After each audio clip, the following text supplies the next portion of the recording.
Hi guys, it's your girl Tia here, and I wanted to get into the bread and butter of um, why I just get into my story. So this story will cover two things: my weight loss surgery and why I became a Beachbody coach. The why I became a Beachbody coach kind of ties into the Beachbody, the weight loss story. So sorry. Like most weight loss surgery patients, I was morbidly obese. I have been overweight my entire life, so I've never been thin. I'm currently the smallest that I've ever been as an adult. And I am 197 pounds and I'm 5 foot. So I'm still considered overweight. And I might be obese. I think I'm still obese. But any hoot, neither here nor there. I was in weight loss programs like TOPS and stuff ever since elementary school. Never really having sustainable weight loss. I did learn better eating habits and food tracking habits from Weight Watchers. I will say that my need to track food and exercise came from Weight Watchers, where I had the most success. I did things like LA Weight Loss, complete ripoff, and things like that. But nothing was ever consistent. In 2013, my husband, 2013, my husband and I moved to Mountain View, California, and 2 months after being there, I had to be rushed to the hospital from my apartment because I could not breathe. I was having really shortness of breath. It felt like there was fluid in my chest, and my legs were swollen to the point of like it was hard when I flexed my foot. It really, really hurt.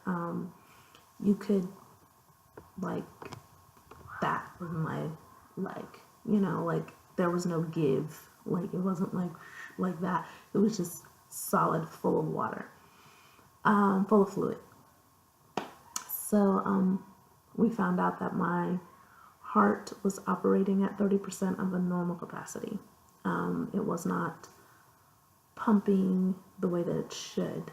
And I was diagnosed with congestive heart failure at the age of 32.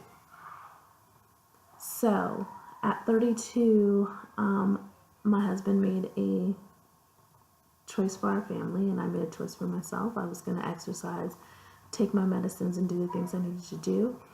And he was going to change the way that we ate. My husband is the cook in my house. Yes, I can cook, but I have a very picky husband who likes food a certain way. So he cooks. But once doing that, I went from 310, which was my highest weight at the time. As soon as I got out of the hospital, I was down to 304.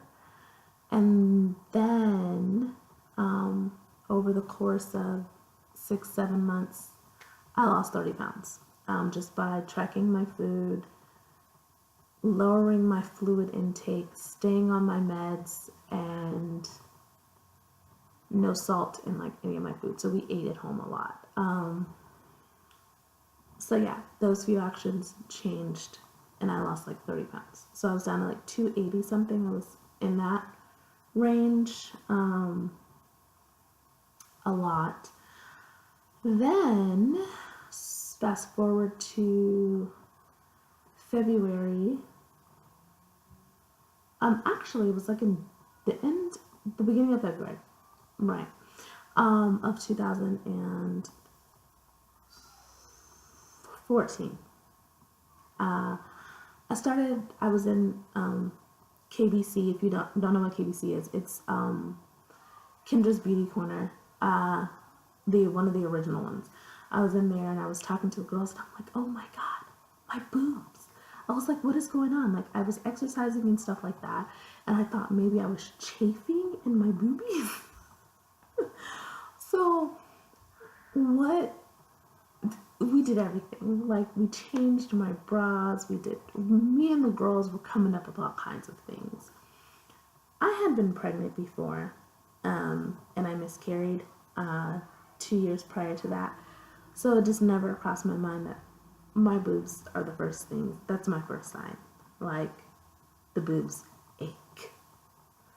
And so one day, a girlfriend of mine was like, you should take a test, just to be sure. And I went to the dollar store, took a test, and I was pregnant. The doctors told me I could not get pregnant. The medicine that I was on is bad for the fetus, so it's not safe for women trying to conceive. But I was told I couldn't conceive, so we never really thought about it. Anyway, long story short, I ended up having a healthy baby boy October 2nd, 2014. I was sick. I had pregnancy, morning sickness, for 4 months. That's just 4 months. From week 10 all the way to week 26. Then I finally started taking the morning sickness pill or whatever. I was doing everything. Ginger, everything. Like, nothing stayed down. So I lost 20 pounds while I was pregnant. I got down to 260. My highest was 286. I got down to 268.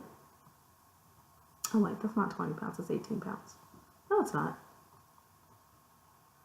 286, 260. I think it's 18 pounds.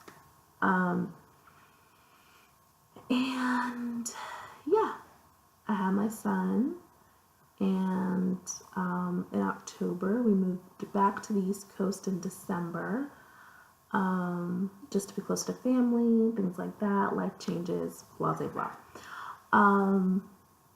Yeah, and my weight continued to fluctuate. The lowest I think I got was 261. The highest I got was 292, and that was in September when I started working again, September 15. And in September 2015, I started working, and I wanted to get back to being healthy. Life was a little more stable at this point. Bryce was about to turn 1. He was starting to walk. All that. I needed to make a change because I was about to have a very, very active, baby on my hands. So I did good. I lost about 7 pounds. Fast forward to the weekend of Bryce's birthday. I started doing 21 Day Fix. I had it from the spring before, so I started doing 21 Day Fix again. 30 minutes, all I had. I have a super long commute, so that works. And it was home based. There was no reason I couldn't do it, right? Was doing what I needed to do, tracking my foods, back on the food plan, blah, blah, blah. In about a month, I'm a very slow loser. It gets harder as you get older. I lost about 10 pounds. The weekend of my son's first birthday, I decided, I'm going to eat a roll from Ryan's. I think we went to Ryan's buffet. Pretty sure we went to Ryan's buffet. I had some fried chicken. I didn't really worry about what I ate that weekend. I gained 10 pounds. 10 pounds! I was like, oh, absolutely not. I can't keep doing this the rest of my life. And my blood pressure was not under control anymore. Like, it was super high. 160 over 119 type high. And I'm taking the medicines they're giving me. I'm doing everything I'm supposed to be doing, and that mess is not working. So at this point, decisions needed to be made. And I spoke with my husband, and I said, hey, what do you think about weight loss surgery? At this point, I've done everything I'm supposed to do. I keep losing and regaining the same 15 pounds. I'm like frustrated beyond belief. He, of course, I have the best husband in the world. He supported me and said, hey, consistency, stick with it. this is a major decision. Or if you're going to do it, you're going to do it. And so I did it. I did it. And I did that in January of 2016. I have lost 88 pounds since then. And like I said, I'm 197. I started January 4th at 285. And I lost some weight with my pre-op diet. And yeah, so I did pretty good.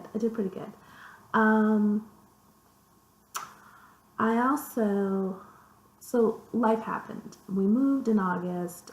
We had some family tragedy, and we had a family tragedy in September. My weight loss started to stall. I was not able to be as consistent going to the gym. And actually, let's be honest, when you're at the gym, you're just kind of going with the flow. Like, unless you have a personal trainer, which I did not have and wasn't in the budget, like, I'm going with the flow. I did find a class, though, that I liked. So, the Les Miles boot camp class, yes. For strength training, it's great. I would definitely recommend, if you want to go to the gym, strength training, that class, 2 to 3 days a week, and then doing cardio the other 2 or 3 days a week, however much you want to go to the gym. Oh my God. But I wanted something that better fit my schedule. And let me tell you what my schedule is, okay? I work from 8 to 5, but I work an hour to an hour and a half away from where I live. So, to get to work at 8, I need to leave my house by 6:30. However, my husband works 20 minutes past where I work. We have one car. So, bump that up to like 6 o'clock. But I have a toddler to get ready to go to daycare. So, at the latest, I have to leave my house at 6 o'clock, which means I have to start getting my family up at 5 o'clock. I don't get home until 6:30 because of rush hour traffic in the DMV. And then I put my son, we eat dinner, my husband cooks dinner, we eat dinner. Put my son down by 8:30. Hopefully. Then it was 9 o'clock, going to the gym. The gym is like 12 miles, so it's like 15 minutes. Get there, do 30 minutes, that's all I got, because that's all I have the energy for. Once again, I've been up since 5. Get home. Well, once you work out, you're full of freaking energy, so I don't go back to bed till 12, sometimes 1, and I have to wake up at 5. That gets old very quick. You can talk yourself out of evening workouts. I don't care what anyone says. I talk myself out of an evening workout 99% of the time. So that I found wasn't working for me. The whole having to leave my house, and what if it's raining, or what if it's snowing? Like I said, I live in the DMV. It's gonna freaking snow. So then I had to come up with another option. So then I went back to my tried and true, my Beachbody at home workouts. I was like, hey, let's give this a go. And then something else happened. With the family stress, with the stress of not sticking with my workout regimen, and the stall in my weight loss from weight loss surgery, even though I'd had weight loss surgery. Yes, your weight can stall, okay? I began my anxiety. I suffer from anxiety. It hit an all-time high. And it hit an all-time high the weekend of my son's 2nd birthday. I will never, ever forget how I felt that day. When I'm supposed to be happy, and I'm supposed to be excited, and I'm supposed to be over the moon. Because, the baby that they said I wasn't going to have, or I couldn't have, was turning 2. And I just wanted to run. I wanted to go away. I wanted to leave him with his father, and I wanted to go. And I didn't feel bad that day, um, because that's all I could think about. And I tried to go outside, get some air, get some, just try to make it the best day for him. And so I did, I did what I could. But then the next day, I don't know if anyone's ever suffered from anxiety, but the next day, you feel so bad. Like, I cried and cried and cried and cried all day. And I reached out to my friend at the time. She'd been following me on Facebook for a while, and I said, "This is what it is. This is what's going on, and I need a reprieve. Like, I need a break. I need something." I was like, I feel stuck. I feel smothered. I feel smashed in a corner, and I'm just existing. I'm not living. I was like, because I'm stuck in a job where I love it, but it's not enough. I was like, and it's sucking up so much of my day that I don't have time to go to the gym. I don't have time to do these things. And she presented me with a sneak peek into what coaching is about. And it changed my life. It truly became, I joined the sneak peek. Almost every question that I ever had was answered. Like, it was amazing. And then I joined a challenge group. And to this day, I still talk to the women from the challenge group a month and a half later. I am very active in my challenge groups. I live and breathe my challenge groups because that challenge group and Miranda and Erin specifically, those women changed my life. Like, I am such a better person because of this. And I will tell anyone, no, you may not need Shakeology. No, you may not need the at-home workouts. I did. I personally did. But the community that you build, that I built, those women, like, they'll tell you to death, like, oh my God, Tia is so this and Tia is so that. But they saved me. And they helped me be a better mom. And they helped me be a better wife. And they helped me be a better woman.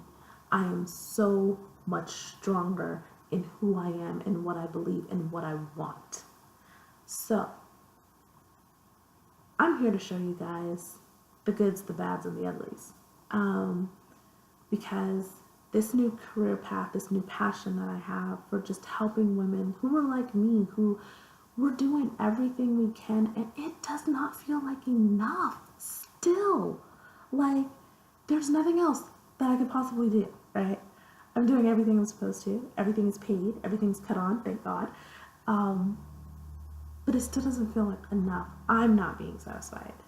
And I feel like now I am. Like, I'm helping other women while building myself. So, all of that to say, that is my story. That is why I do what I do. I will never, ever feel like I felt on my son's birthday. Ever again. Ever.